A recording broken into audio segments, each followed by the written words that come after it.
आज नमस्कार दोस्तों। आज का विषय है कि कुरान का अल्लाह किस तरह बाइनरी विजन मतलब इंसानों को दो तरीके से देखता है। एक जो कि काफिर हैं और एक दूसरे जो कि मुसलमान हैं। काफिर का मतलब है जो कुरान में, अल्लाह में, उनके रसूलों में कोई विश्वास नहीं रखता है या उनको नहीं मानता है। नहीं मानने का ये मतलब नहीं है कि वो उनको अनादर कर रहा है, लेकिन तथ्यागत बातों को दृष्टिगत रखते हुए कुरान की बहुत सारी जो बातें हैं जो कि मानव के खिलाफ हैं, मानवता के खिलाफ हैं, उनको वो नहीं मानता है। और बहुत सारे तथ्य कुरान के स्पष्ट तौर पर सर्वथा मिथ्या हैं, यानी सत्य नहीं है। जैसे कि पृथ्वी स्थिर है और सूर्य उसके चारों तरफ घूमता है, ये सत्यता नहीं है, क्योंकि पृथ्वी चारों तरफ सूर्य की घूमती है और अपनी धुरी पर घूमती है। दूसरा, सृष्टि की रचना 6 दिनों में की गई है। हालांकि कुरान एकदम कॉपी पेस्ट है ओल्ड टेस्टामेंट बाइबल के, या जो यहूद या यहूदियों की जो बुक है तौरात की, बिल्कुल पेस्ट कॉपी पेस्ट है। इसमें इन्होंने एक नबी मोहम्मद साहब को और बता दिया है कि आखिरी नबी हैं। जब इस्लाम ये मानता है कि जो यहूद की किताब है तौरात वो कंप्लीट किताब है, तो उसकी कॉपी पेस्ट है, तो ये मोहम्मद साहब की जो नबी के तौर पर क्यों पड़ी, जबकि वो पहले से ही वो जो किताब इन्होंने लिखी है उसमें मौजूद है, सिवाय इसमें कि मोहम्मद साहब का जिक्र है। उसके सिवाय और कोई ज़्यादा अलग नहीं है। बाकी तौर तरीके इन्होंने अपने बाद में अपनाए हैं। दूसरा ये है कि अल्लाह दो आँखों से क्यों देखता है। जो नॉन मुस्लिम्स हैं, जो मुस्लिम नहीं हैं, उनके खिलाफ़ कोई और कानून, और जो मुसलमान हैं उनके खिलाफ़ कोई कानून।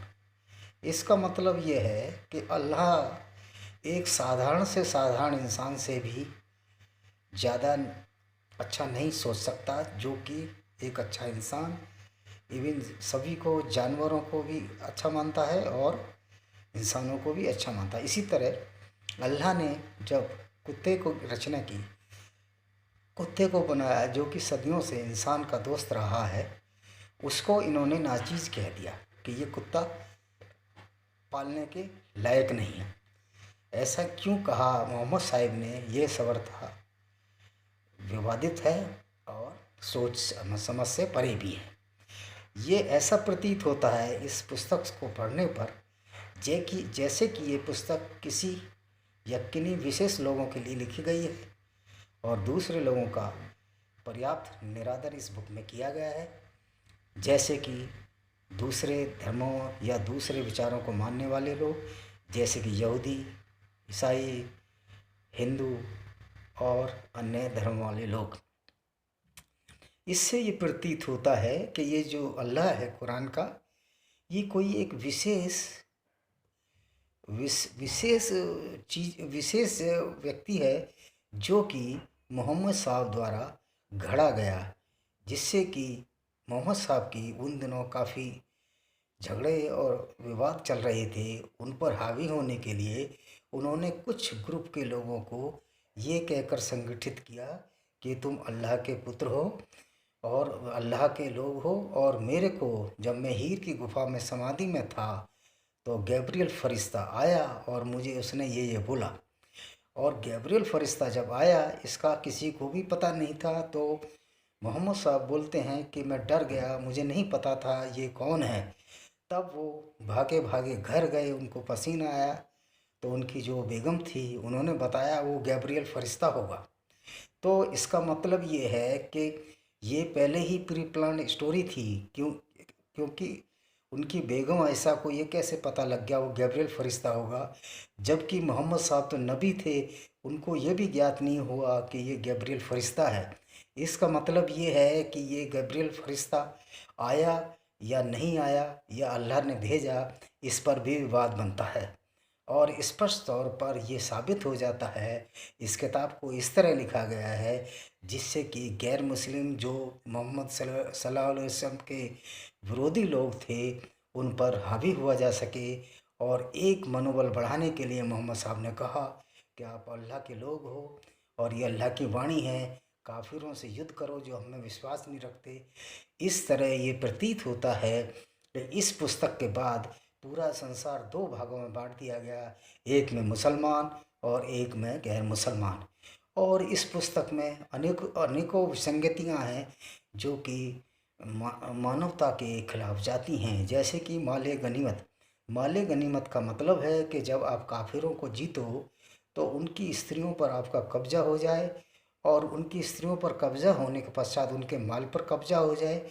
अगर उनके पुरुष इस्लाम को धारण नहीं करते हैं तो उनको तलवार से काट दिया जाए, बच्चों को गुलाम बनाकर अपनी सेवा में कर लिया जाए, और उनकी स्त्रियों को माले गनीमत के तौर पर आप लौंडी या सेक्स स्लेव या रखेल बनाकर रख सकते हैं, और चाहे तो उनको बाज़ारों पर रोक सकते हैं।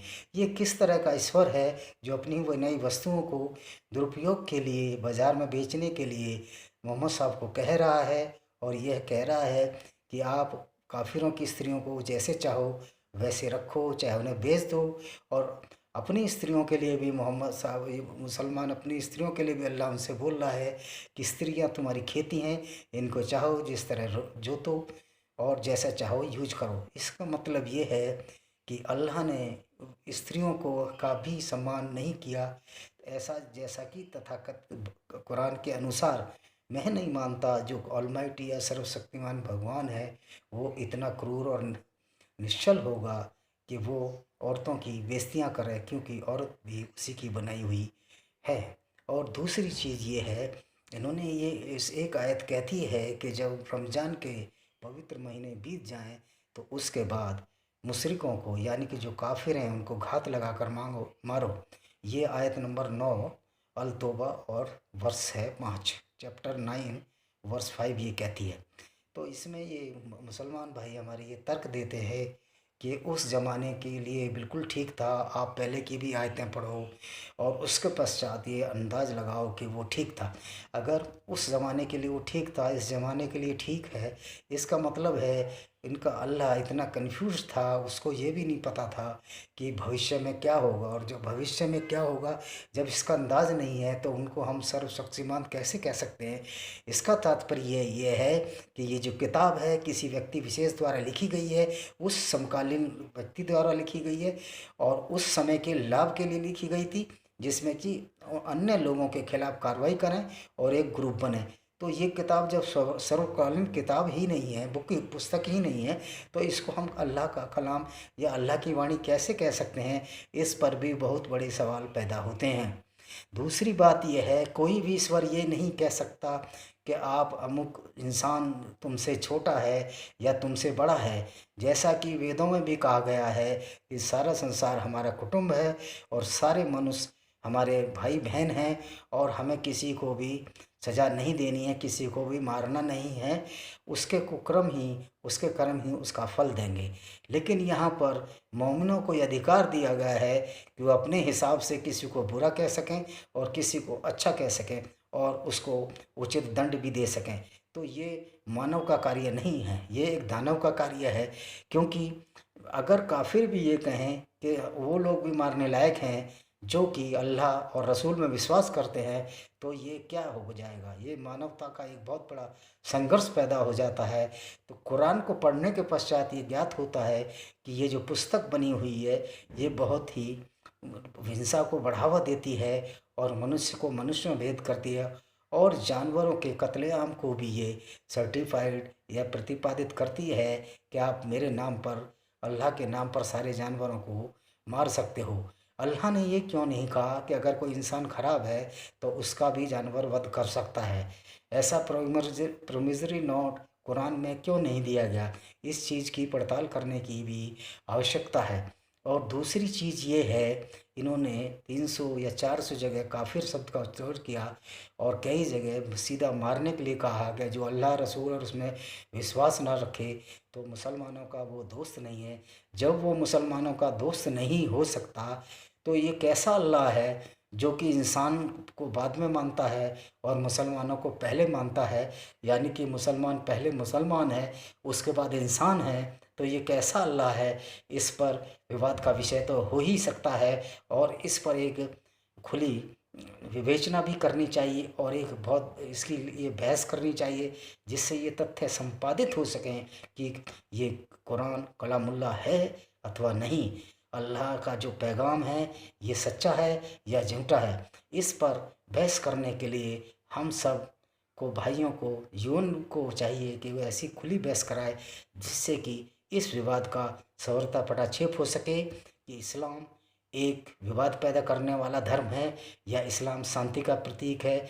यद्यपि इसको शांति का प्रतीक कहा गया है, लेकिन पूरी कुरान पढ़ने के पश्चात ऐसा प्रतीत हुआ कि इसमें शांति सिर्फ मोमिन्स के लिए है और जो कुरान को नहीं मानते हैं, अल्लाह को नहीं मानते हैं, उनके लिए शांति की कोई जगह नहीं है, उनके लिए कोई रेस्पेक्ट नहीं है, उनकी संपत्ति लूटना जायज़ है, उनकी स्त्रियों से बलात्कार जायज़ है। और अगर कोई मुसलमान पुरुष किसी काफिर स्त्री से विवाह करता है तो काफिर स्त्री को मुसलमान बनना पड़ेगा, लेकिन अगर मुसलमान स्त्री काफिर से विवाह करती है तो काफिर को मुसलमान बनना पड़ेगा। तो ये कैसी डिक्टेटरशिप है, ये एक तानाशाही है जो कि इस्लाम धर्म में सर्वथा दिखाई देती है। और हम इन्हीं शब्दों के साथ आज के इस वीडियो को विराम देते हैं और आपसे आशा है कि इसको सब्सक्राइब करें, इसका बेल आइकन दबाएं, जिससे कि आगे इसी तरह के आपको वीडियो आपको मिलते रहें, जिससे कि पता लगे कि इस्लाम और कुरान क्या कहता है। वंदे मातरम, जय हिंद।